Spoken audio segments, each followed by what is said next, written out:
Welcome to the Twist News. I'm Erika Grey. Hi, Erika. Michael and Don Pravda, And Don, would you like to introduce our guest? former ambassador of Israel to the United States of America, our friend and gadol, Michael Oren. Shalom. And Michael's written a book that we're going to talk about, 2048. Yes. So, Michael, we'd love to hear about your book. Okay. And by the way, we have an Amazon store. So you're going to want to check out his book in our Amazon store because You can order it. You can order it. You can also order it on Koren, K-O-R-E-N, who's the publisher, a great publisher of mostly Jewish texts. This is a departure for me. I'm trained as an historian. I was a history professor. I've written about history, about Israel history, about the history of America and the Middle East, about my time in Washington. This is a book that doesn't deal with the past. It's a book that deals with the future. And it is a project that began with the conversation between me and the president and the prime minister and me. He's not quite the president yet, Benjamin Netanyahu, about 5 years ago, when I was in Knesset, and I was the deputy minister in his office. Wow. So I worked very closely with Netanyahu for many years. And one night, we used to talk in the middle of the night, usually about books. And I mentioned to him that we are always so bogged down in our current crises that we never really get a chance to think about our future. And I said, why don't we create a state commission that would look at Israel's future, what state we wanted to have on its 100th birthday, right, 2048. And the Prime Minister got very excited about it and gave me the green light to begin this research. And it was going to be a state commission on every aspect of Israel's future. Educational policy, social policy, foreign policy, Israel diaspora, Israel Palestinians, Israel United States. Every aspect, what country do we want to bequeath to our children and grandchildren? And it had a harsher edge. What country are we going to have in order to assure a second successful century for the state of Israel, assuming that our first century would be completely successful? Okay. Well, I began the process, and then the government fell, as it does. And for the next year, I moved this project into the Hartman Institute in Jerusalem with my good friend Natan Sharansky. We had a fascinating discussion about Israel's future with some leading scholars. But then Corona struck, and I retreated into my office and wrote the book. And the book incorporates about, 50 years of experience in various areas of Israel public life. My military career was 35 years in the military. Wow. And foreign policy. Wow. Yeah, wow. Live to Wow, talk about more it. wows, okay. Live to talk about it. But no one ever mentions my military background, but I'm very partial to it, as you can imagine. And it came out, what we called the manifesto, came out to about 70 pages in English. And then various people began to read sections and began to hold Zoom meetings about it during Corona. And they created an NGO called Israel 2048, the Second Century. Really? So an NGO was actually It has a web page, you can go to it, the Rejuvenated State. And what's some of your vision that's in the book? I know you won't want to reveal it all because, of course, we want you to buy his book. I made two vows in writing the book. One was that I would not shy away from any issue, no matter how complex, no matter how potentially explosive. And there's no shortage of those. And I also made a vow that I would be very policy-driven. And there's only one sort of ideological supposition to the whole book, and that we are the Jewish people, and we are endowed to an inalienable right to self-determination in our homeland. After that, everything's open. Everything's open.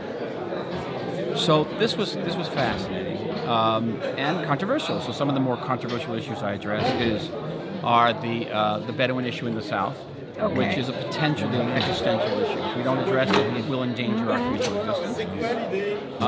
Because of many, many factors, the least of which is the proliferation of polygamy in the Bedouin. About 30% of Bedouin males have 4 wives, which has created the largest population explosion in the world. We don't even know how many Bedouins there are in the United States, and over 400,000 illegal Bedouin structures in the Negev, which the police are afraid to take down because we simply don't have enough police.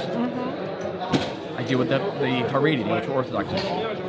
And many people object to the fact that I even mention the Haredi issue and the Bedouin issue in the same breath. And they are very, very different, but they all have to do with Israel's difficulty in enforcing its sovereignty, or our sovereignty. Jewish people weren't sovereign for 2,000 years. And suddenly we woke up in May 1948, and we're a sovereign nation, and we don't quite understand sovereignty the way many states do. It's funny you should bring that up because that's a big issue on our show, and we champion Israeli sovereignty, and we point out contradictions in world affairs of the nations, such as Emmanuel Macron just stating, EU sovereignty, but yet the EU wants to tell Israel what to do, how to do it concerning the two-state The EU solution. objects to our system of military law in Judea and Samaria, but if we were to extend civilian law to Samaria, they condemn us too. So- damn if we do, damn if we don't. So there's this whole thing that we talk about on the world stage where it seems that every nation or empire wants to get in on telling Israel what to do Amazing. and what they should do. So I just want to let you know we champion. I get it completely. And we're really A pointing nation that this is the out. size of Vermont should be told what to do from all over the world. It's Yes. extraordinary. It's extraordinary Yes. and extraordinarily terrible. Listen, I'm a So I certainly big love champion hearing- of the U.S.-Israel relationship. So I love And hearing I've had a you very talk close about Israel relationship sovereignty. over the years with both with Joe Biden, President Biden, and with his senior staff. I know them all personally, not just professionally. And they are very pro-Israel. They're dedicated to our security. They are Democrats. They have policy differences with us. But put that aside. But every once in a while, they will interfere in our sovereignty in a way that is simply unsupported, by any bilateral relationship in the world. They will question our ability to judge ourselves, to judge our soldiers, our military justice system, our civil justice system, and I think that's utterly unacceptable. We should say it. That's it. We are a sovereign nation, and I understand that they express concern about what's happening in the big debate over judicial reform. But a country that has experienced an insurrection in the last year and a half, a country where there's a significant segment of the population that doesn't accept the outcome of certain elections, should, I think, be a little bit more humble in preaching democracy to somebody else. We have never had an insurrection in 75 right, years. and We've never had anything close to it, and we've never had a contested election in 75 years. And that should be respected. I would like to pose something to you. Yes. We've talked about, and we want to hear your reaction to this. Israel right now is the 8th strongest nation in the world. Concerning the European Union, there are so many contributions that it would take probably 15 minutes to list them all, as well as Israel is part of the association, is part of the Copenhagen criteria, has met the Copenhagen criteria, all these positive things about Israel, all the contributions, as well as to the United States. Israel is the democratic nation that the United States can rely on. Why, with the strength of Israel, will it not punch up to its weight, just like the European Union, when it comes to this two-state solution, and punch up to its weight? Because it seems every nation wants to get on this bandwagon and tell Israel what to do and how to do it. Why will Israel not punch up to its weight? Sorry, I can say this. I think I'm not Jewish. it's a very deep question. I'm not Jewish, It's a so deep, I it's can a deep pose question. this. It's a deep question. I had a lot of interaction with the European parliaments over the years, and Israeli parliamentary delegations to Europe. Wow. And I would be shocked and dismayed when members of these delegations, particularly including members of the delegation from the Israeli right, would get up in front of a European parliament and say, listen, we're not perfect, we know we make mistakes. And I would get them aside and say, why are you apologizing to Europeans? Why are you starting your remark by apologizing? We're sitting in the Belgian parliament with a building built with the blood and sweat and tears of countless thousands of Africans in the Congo. You've got to apologize to the Belgians for something? Hello? And we don't even have to go to the Germans and the French. Wow. We should never apologize to the Germans. The Europeans should be apologizing to us. They apologize to anybody. Never apologize. And stop. The part of Israel, that's what I mean, we don't understand our sovereignty deeply. And the sovereign nation doesn't get up in front of another nation and start apologizing. They just don't. And I guess because I didn't grow up in Israel and I have a good sense of American sovereignty, it helps me. It helps me. So it has to do with a pride in the world. Someone who was great at this was Menachem Begin. And I guess Begin also grew up outside of Israel, and he had that outlook. He never apologized to anybody. Everybody, So I'm happy to his hear whole that family this was is- murdered. That will do it. Well, certainly. So that's crucial. But Israel right now, this is the two-state solution. is so old. It's part of an archaic policy. We're in a new order now, which we don't even know where the order is going to end up after the Ukraine-Russia war. So I'm now editing an article that's going to come out this week in Foreign Affairs magazine. Okay. It's the premier foreign affairs journal in the world. And I was asked to respond to an article by 4 American scholars on the Middle East. Probably the most anti-Israel article I've ever read, certainly in a scholarly journal. And it was difficult to respond to it, but they asked the question, now that the two-state solution is dead, we should have a one-state solution. And I began my counter-argument by saying, the question is not whether the two-state solution is dead, the question is whether it was ever alive. And then go on to explain why it was never alive, but it was clearly never alive. And I come from a certain personal perspective. I was an advisor in the Rabin government, and I was an advisor to the Trump peace plan. So I come from Oslo all the way to the truce plan. So I'm speaking with a certain amount of, I would hope, authority. The largest chapter of my book, the longest chapter of the book, is about the peace process. And these ideas are in the book. But no one ever asked this very simple question. The Palestinians, going back to 1937, have repeatedly rejected offers for a two-state solution, and most of the time they rejected those offers with war. That's telling you something. The Palestinians have no serious discussion in their society about what kind of state they want. They have made no serious effort to build transparent, stable institutions. They have never accepted legitimacy of the Jewish state. They will never do that. The United States' position is 2 states for 2 people. Palestinians won't sign on to that because they don't recognize the Jews as a people. So even if you had a 2-state solution, it would never be legitimate as far as the Palestinians would have. You don't ask these very, very simple questions.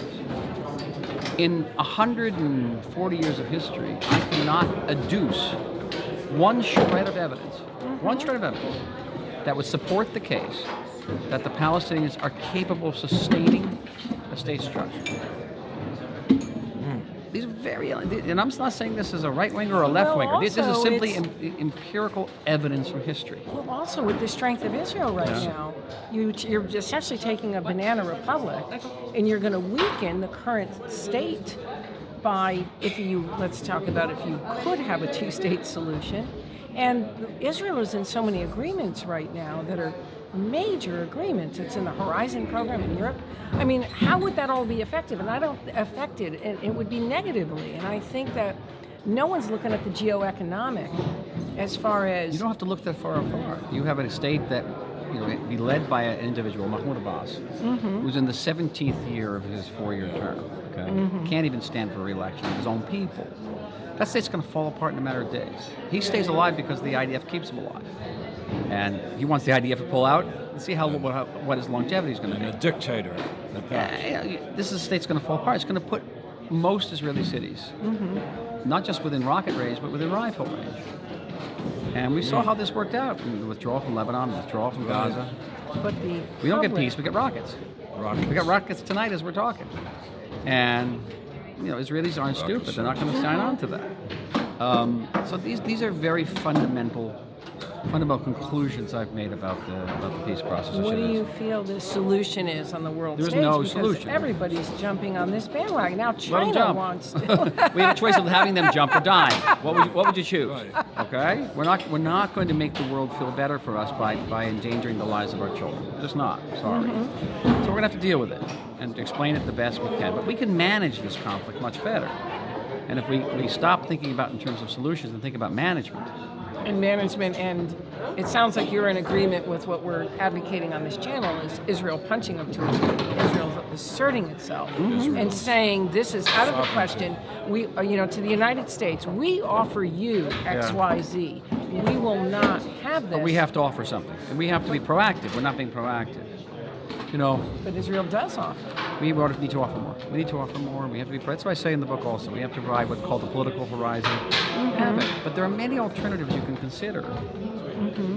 Federal solutions, trusteeships, condominium. That if you get off this 30-year failed policy of 2 states, you can actually advance. We've even suggested something as a virtual Palestinian I don't know how state. controversial this nation is, but I'll tell you something controversial, okay? If you were Oh, it's controversial. If you Go were a ahead. brain surgeon, if you Go were ahead. the head of a corporation that failed consistently for 30 years at what you were doing, would you still be considered an expert in your field? No. Okay? That's not the case in Middle East diplomacy.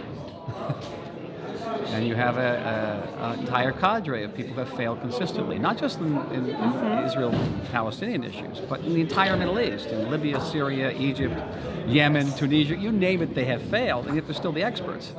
And that to me is astonishing, because it wouldn't be the same in any other field except Middle East diplomacy. And they will not get off this repeatedly failed policy. Let me say something, again, controversial. I wish it would work. I actually wish there could be a two-state solution. No, we love the controversy here. I wish, I used to say to Secretary of State John Kerry when he was engaged in his shuttle diplomacy, I used to say, John, our problem with the Palestinians is not that they are not a people. Our problem is that there are not enough of a people. And one of the great accomplishments of the state of Israel, maybe the greatest, is the fact that you could take Jews from 70 different nations in the world, don't share a common language, don't share a common culture, share a common faith and tradition. You can put them into this sliver of a country without natural resources, surrounded by adversaries, and we will create a high functioning nation state. Because, guess what? We actually are a people. Right. We actually are a people. And Well said. the British and the French came along and created all sorts of peoples in the Middle East. That's great. But you see what happens when you create a Syrian people, you get Syria. You create Iraqi people, you get Iraq. And there are nation states in the Middle East. There's Egypt, and there's Iran, Turkey, there are. They created But Jordan as well. There's a revolution in Egypt. There's still going to be in Egypt. But there's a revolution in Syria. Will there be a Syria?